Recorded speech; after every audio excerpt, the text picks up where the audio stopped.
First only, First, tell me your name.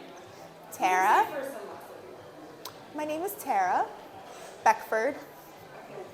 And what did you learn tonight that you can apply? Well, I think I learned that the skincare and supplement market is essentially ever expanding at this point. It is a broad market, lots of things that people want that vary from person to person, and it seems like there's space for something for everyone. Awesome.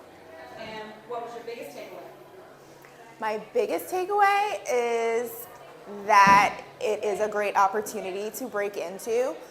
Like some of the people out there that I was talking about how you'll go into a store, and especially with supplements or skincare, and you read the ingredients. I mean, if you're like me anyway, you read the ingredients and you'll find that there's that one ingredient that is just not gonna work for you, and then back it goes on the shelf. So this is like a potential opportunity to make that thing that doesn't have that one ingredient that doesn't work for you, because there might well be other people out there looking for the same thing. It's always someone looking for something a little bit different from what's already there. Awesome. And do you think other people should attend events that we have like this? Absolutely. Okay, great. Thank you.